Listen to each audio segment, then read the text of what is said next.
देवदत्त और उसके चेले माधव और बेल सिंह जब भागते हुए आश्रम पहुंचे तो कमरे का दरवाजा पहले से टूटा हुआ था। अंदर से ताजी जलने की बदबू आ रही थी। जमीन पर तांत्रिक सामग्रियां बिखरी पड़ी थी और ठीक बीच में पलखनाथ की लाश थी। उसका पूरा शरीर सूख कर काला पड़ चुका था। उसके ठीक पास वो मिट्टी का मटका हजारों टुकड़ों में बिखरा पड़ा था। इसके लालच ने ही इसकी जान ले ली। निशी डाक आजाद हो चुकी है और उसने सबसे पहले इसी को अपना शिकार बनाया। अब वो जिस भी गांव से अपना बदला लेने के लिए गई होगी वहां शामत आ गई होगी। गुरुदेव, तो फिर देर किस बात की? चलिए तुरंत गांव चलते हैं और उसे फिर से किसी मटके या तावीज में कैद कर लेते हैं। नहीं, अब वो किसी मटके, बोतल या तावीज में कैद नहीं हो सकती। पलखनाथ ने अपने लालच में 3 बेगुनाह लोगों की बलि चढ़ाई थी। उन बलियों की वजह से ही निशी डाक को अब इतनी असीमित ताकत मिल चुकी है कि उसे दोबारा किसी वस्तु में बांधना नामुमकिन है। हमें तुरंत चंदनपुर पहुंचना होगा। जब देवदत्त अपने चेलों के साथ भागते हुए चंदनपुर गांव पहुंचा तो वहां हर तरफ चीख पुकार और मातम का माहौल था। निशी डाक वहां पहुंचकर एक ही रात में 10-10, 20-20 लोगों को बेरहमी से मार रहे थे। पूरा गांव लाशों का ढेर बनता जा रहा था। गांव वाले देवदत्त को देखते ही रोते बिलखते हुए उसके पैरों में गिर गए। बाबा, हमें बचा लीजिए।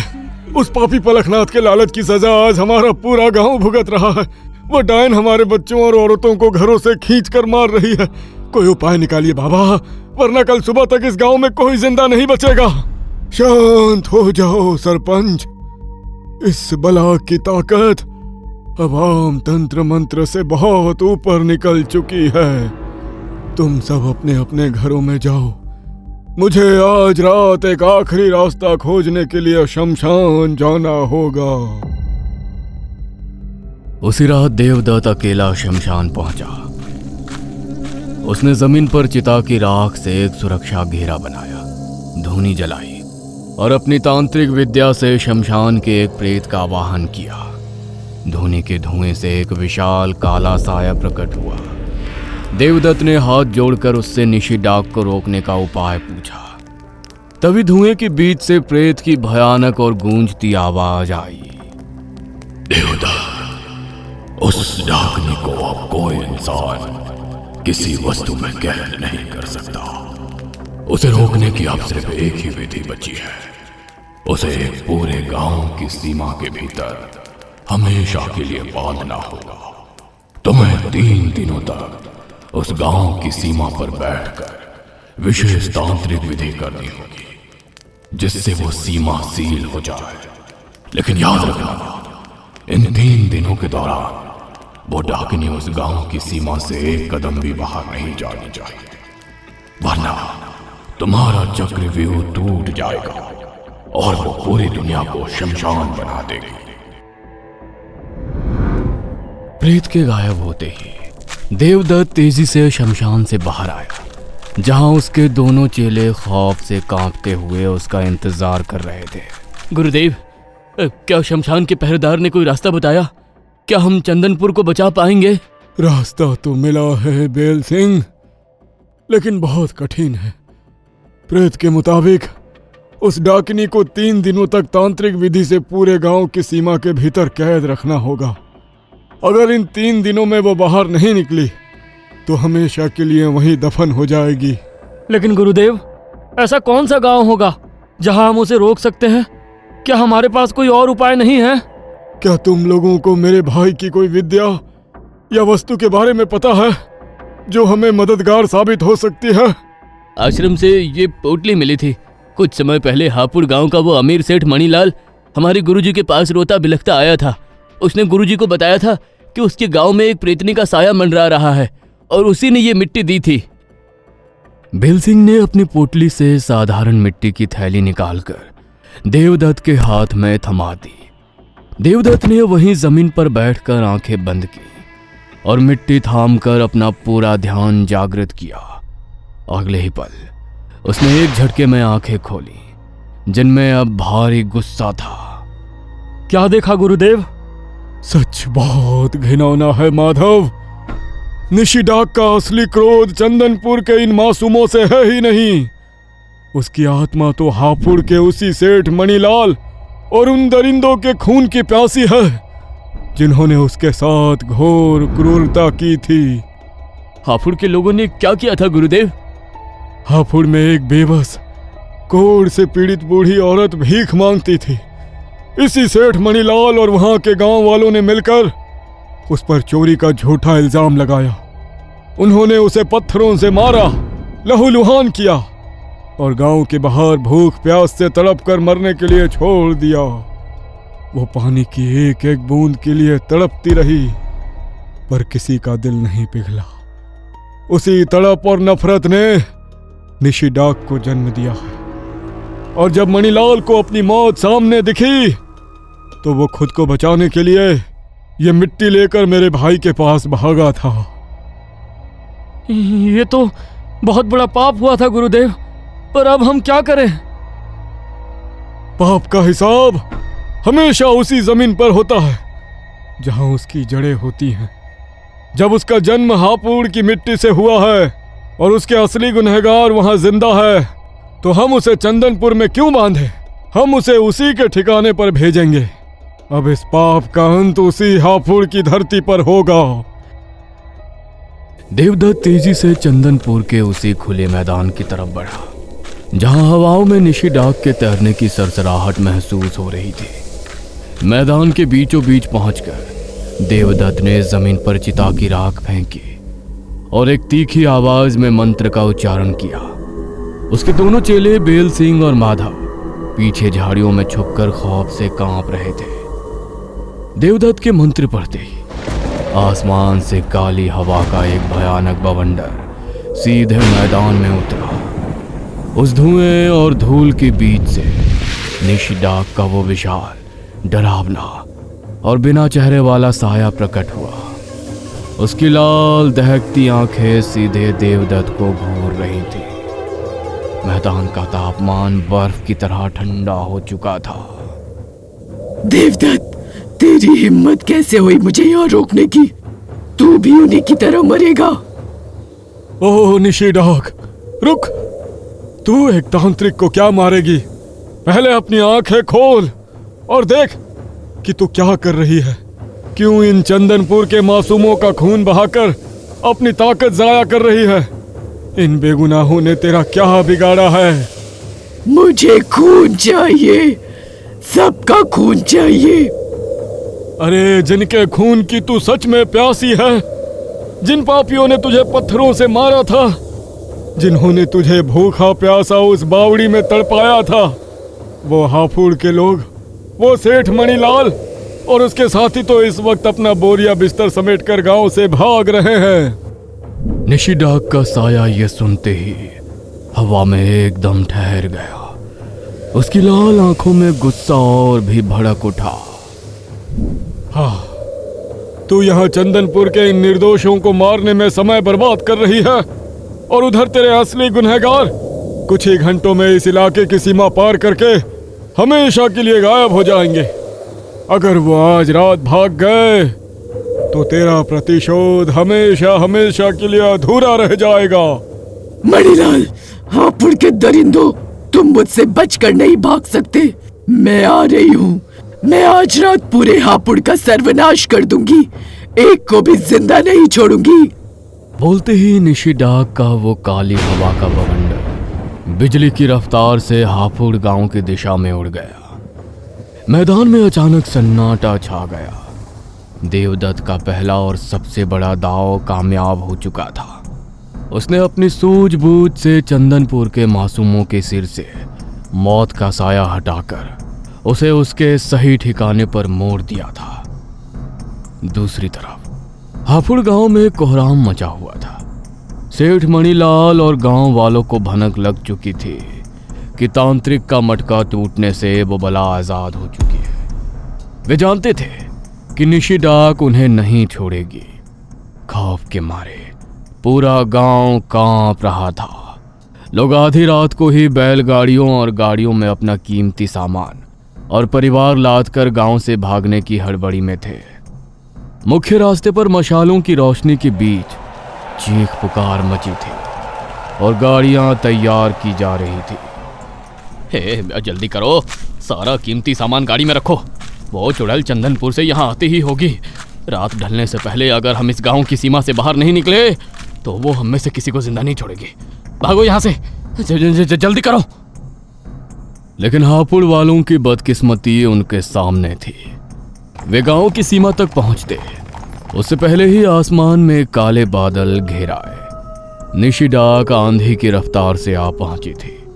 3 बलियों के खून ने उसे बेहद शातिर और बुद्धिमान बना दिया था। उसने देखा कि पूरा गांव एक साथ भागने की फिराक में है।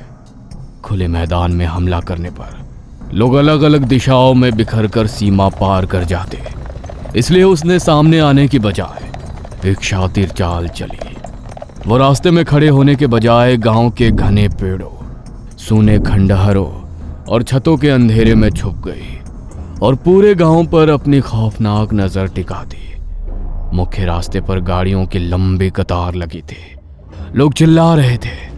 तभी रामू की गाड़ी सबसे आगे निकलकर गांव की सीमा की तरफ तेजी से बढ़ी, जिसमें उसकी पत्नी और मां बैठी थी। चलो तेज चलो, बस गांव का ये मुख्य फाटक पार हो जाए, फिर वो डायन हमारा कुछ नहीं बिगाड़ पाएगी। अचानक हवा का एक बर्फीला और तेज झोंका आया। मशालें बुझने लगी। बैलों के कदमों की आवाज थम गई और चारों तरफ सन्नाटा छा गया। उसी खामोशी के बीच अचानक रामू के पक्के दोस्त श्याम की घबराई हुई आवाज गूंजी। अरे रामू भाई, अरे रुको रुको, आगे मत जाओ। उस रास्ते से कहाँ जा रहे हो? आगे तो पूरा रास्ता बंद है, इस तरफ वाले रास्ते से चलो। अपने जिगरी दोस्त की आवाज सुनते ही रामू ने बिना एक पल भी सोचे चौंक कर तुरंत पीछे मुड़कर देखा। श्याम भाई कहाँ? रामू का वाक्य पूरा भी नहीं हुआ था कि गाड़ी के ठीक पीछे झाड़ियों के घने अंधेरे से 2 लंबे अजीब से सूखे और काले हाथ बिजली की रफ्तार से बाहर निकले। वे हाथ रामू की गर्दन को जकड़ते हुए उसे हवा में घसीटकर सीधे अंधेरे खंडहर के भीतर ले गए। रामू के अचानक गायब होते ही उसकी पत्नी और बूढ़ी माँ गाड़ी पर खौफ के मारे फूट फूट कर रोने लगे। नहीं, कोई बचाओ, उन्हें छोड़ दो, बचाओ।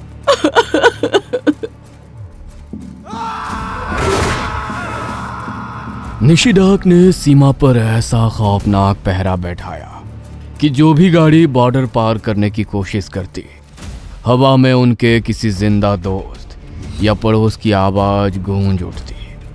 लोग भ्रम में जैसे ही पीछे मुड़ते, वो पलक झपकते ही उन्हें उठा ले जाती और पीछे उनका परिवार रोता बिलखता रह जाता। पीछे आ रहे लोगों ने जब रामू के परिवार का ये हाल देखा तो वे गाड़ियों से कूदने लगे और पूरे रास्ते पर अफरा तफरी मच गई। भागो, पीछे भागो, बाहर जाने का रास्ता बंद है, वो आवाजें बदलकर सबको मार रही है। हापुड़ के लोगों में ऐसा खौफ बैठ चुका था कि अब गांव की सीमा से बाहर पैर रखने की किसी की हिम्मत नहीं थी। लोग सामान और गाड़ियां रास्ते पर ही लावारिस छोड़कर वापस अपने अपने घरों में दुबक गए और दरवाजे अंदर से बंद कर लिए। वे अपने ही घरों में अपनी मौत के साथ कैद हो चुके थे। हापुड़ के लोग अब अपनी ही मौत के साथ गांव के भीतर कैद हो चुके थे और यही देवदत्त का असली चक्रव्यूह था। जैसे ही देवदत्त अपने चेलों के साथ हापुड़ की सीमा पर पहुंचा और देखा कि लोग घरों में दुबक चुके हैं और निशी डाक अंदर ही है, वो समझ गया कि शिकार पिंजरे में आ चुका है। उसने बिना एक पल गंवाए हापुड़ के बॉर्डर को चारों तरफ से घेर लिया। यही मौका है। निशी डाक उन्हें रोकने के लिए खुद अंदर छिपी है। जब तक वो व्यस्त है, हमें बाहर से पूरा गांव सील करना होगा। अगर हम 3 दिन रात उसे इस बॉर्डर के अंदर रोक पाए तो प्रेत के कहे अनुसार वो हमेशा के लिए इसी दायरे में लॉक हो जाएगी। पूरी ताकत लगा दो। खेल शुरू हो चुका था अंदर बंद कमरों से चीखें और सेठ मणिलाल के कमरे से रोने की आवाजें आ रही थी। निशी डाक चुन चुन कर अपराधियों को मौत के घाट उतार रही थी और बाहर बॉर्डर पर देवदत्त पसीने से लथपथ बिना सोए खाए लगातार महाबली का मंत्र पढ़ रहा था। 2 दिन और 2 रातें इसी खौफ में गुजर गई। हापुड़ का आधा हिस्सा उजड़ चुका था, चारों तरफ सिर्फ लाशें और खून था।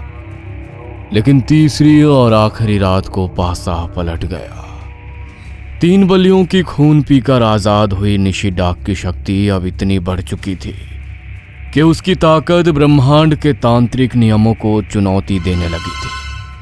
आधी रात के वक्त जब देवदत्त अपनी विधि के आखिरी चरण में था, अचानक हापुड़ की जमीन बुरी तरह हिलने लगी। देवदत्त के सामने रखी तांत्रिक सामग्रियां और मटका अचानक चटकने लगा। सीमा पर बांधे गए काले धागे एक एक करके टूटने लगे। गुरुदेव, मंत्र टूट रहा है। सीमा की कीलें जमीन से बाहर निकल रही हैं। वो हमारे वश में नहीं आ रही। नहीं, मैं इसे टूटने नहीं दूंगा। एक जोरदार धमाके के साथ देवदत्त का वो तांत्रिक चक्रव्यूह टूट गया। सामने रखी सामग्रियां बिखर गईं और देवदत्त दूर जाकर पत्थरों पर गिरा। उसकी सारी आशाएं टूट चुकी थीं। तंत्र मंत्र की विद्या निशी डाक की असीमित शक्ति के आगे घुटने टेक चुकी थी। देवदत्त समझ गया कि अब शक्ति या तंत्र से इस बला को रोकना नामुमकिन है। अपनी हार स्वीकार करने के बाद देवदत्त ने एक आखिरी निर्णय लिया। वो उठा और सीधे हापुड़ गांव की उस खौफनाक सीमा के भीतर निशी डाक के सामने जाकर खड़ा हो गया। देवदत्त, तेरा तंत्र विफल हो गया। तूने मुझे इस सीमा में बांधने की कोशिश की। अब तू भी नहीं बचेगा। मैं इस पूरे इलाके को शमशान बना दूंगी। मार दे मुझे मार देने से अगर तेरी आत्मा को शांति मिलती है तो मेरा खून भी बहा दे। लेकिन एक बार आंखें खोलकर इस हापुड़ गांव की दिशा देख। जिन लोगों ने तेरे साथ पाप किया था, सेठ मणिलाल और उसके साथी, वे सब अपनी करने की सजा पा चुके हैं। तेरी चिता की आग जिन लोगों के खून से बुझनी थी वो बुझ चुकी है। तेरा प्रतिशोध पूरा हो चुका है। नहीं, अभी और खून चाहिए। मुझे तड़पाया गया था, मुझे भूखा मारा गया था। मैं जानता हूं माँ, तेरे साथ जो हुआ वो इंसानियत पर कलंक था। लेकिन आज तू क्या कर रही है? जिन बच्चों के माता पिता को तूने मार डाला, कल वे भी अनाथ होकर दर दर भटकेंगे, दुत्कारे जाएंगे और नफरत का शिकार होकर दम तोड़ देंगे। वे भी कल मसान बन जाएंगे। मुझे बता माँ, तुझ में और हापुड़ के उन दरिंदों में क्या फर्क रह जाएगा? क्या तू भी वही बनना चाहती है जिन्होंने तेरी जान ली थी? देवदत्त के इन शब्दों में कोई तांत्रिक मंत्र नहीं था, लेकिन इसमें एक इंसान का सच्चा दर्द और ममता थी। मां शब्द सुनते ही और उन अनाथ बच्चों की कल्पना करते ही निशी डाक का वो खौफनाक और विशाल साया अचानक हवा में ठहर गया। निशी डाक की आंखों की लाल रोशनी धीरे धीरे धुंधली पड़ने लगी। उसकी भयानक आवाज अब एक बूढ़ी, थकी हुई और रोती हुई औरत की आवाज में बदलने लगी। मैं दरिंदा नहीं बनना चाहती। मैं बस अपना दर्द मिटाना चाहती थी। मैंने किसी का क्या बिगाड़ा था? मैं तो बस 2 वक्त की रोटी मांगती थी। उन्होंने मुझे पत्थरों से मारा, मेरे जख्मों पर हंसे।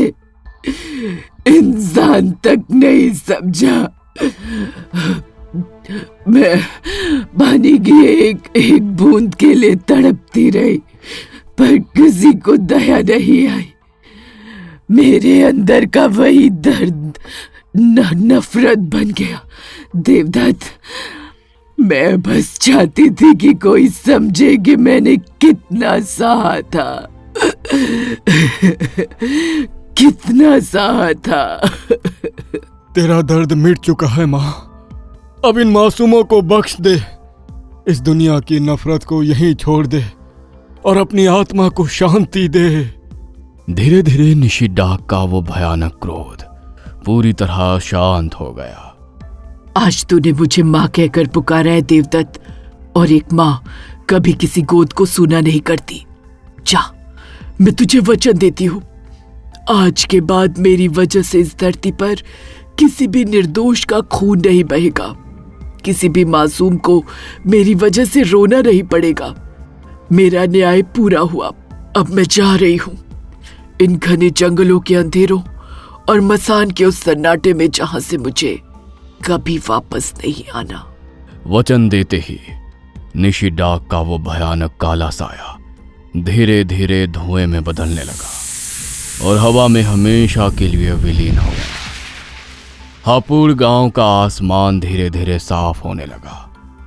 देवदत्त जमीन पर गिर गया और एक गहरी और सुकून की सांस लेते हुए मुस्कुराने लगा। शांति, शांति माँ, तेरी आत्मा को शांति मिले। उस रात के बाद फिर कभी किसी ने निशिडाक की वो खौफनाक आवाज नहीं सुनी। हापुड़ और चंदनपुर के बचे हुए लोगों ने आज बरसों बाद चैन की सांस ली थी।